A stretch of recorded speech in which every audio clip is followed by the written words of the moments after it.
What's happening, everyone? Welcome back to the Park Lane podcast. Post-match review, AC Milan 0, Spurs 0, but where the hell do we start with that performance today? Where do we begin?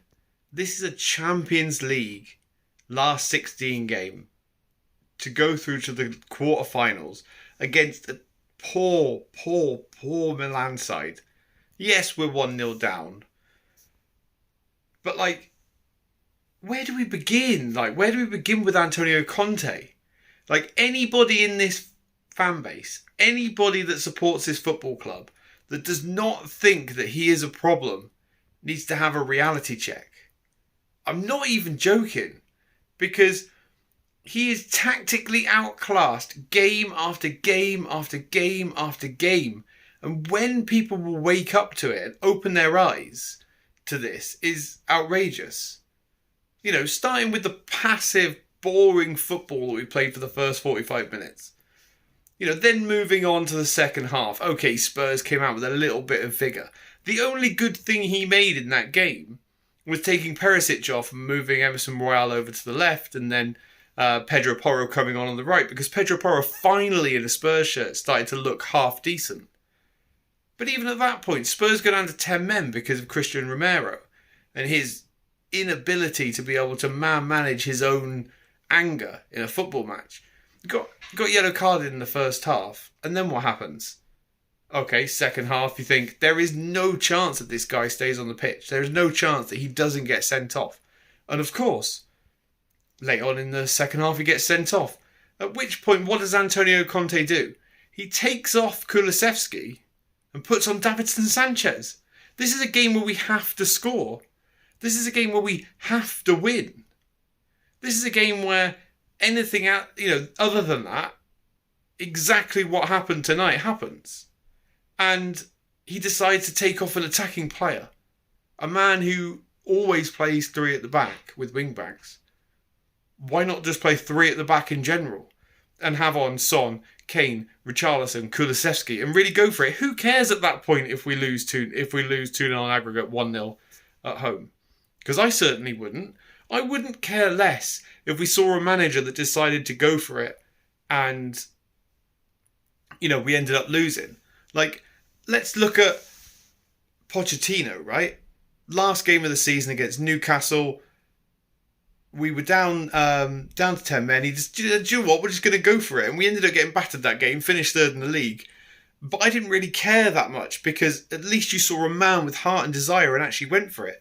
Tonight, again, you saw an Antonio Conte that's really not that bothered. Yes, you can talk about how he stood on the touchline, about how he shouted, he got yellow carded and everything else. But this guy is not the manager for this football club. And I don't care whether you say he hasn't been backed.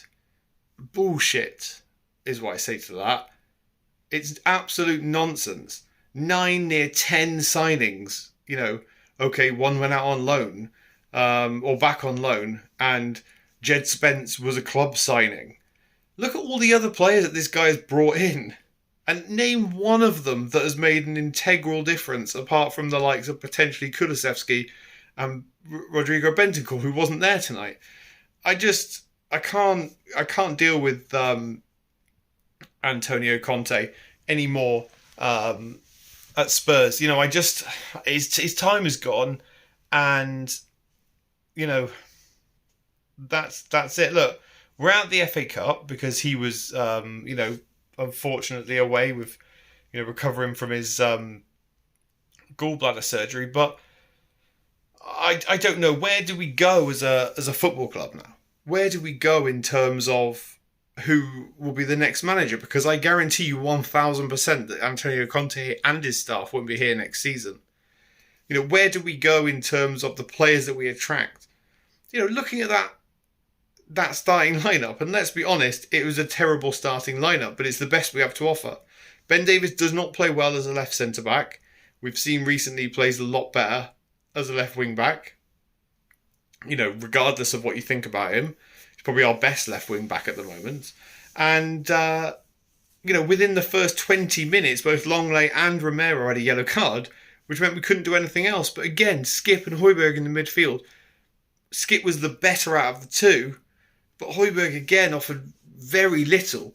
He made 0 fouls in that game. 0 fouls from a midfielder where he needs to be able to break up play and be able to, start a progressive, forward-thinking attack. And again, Son was useless. Kane man-marked.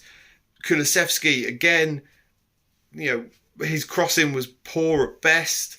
Look, I just think that a big shake-up needs to happen.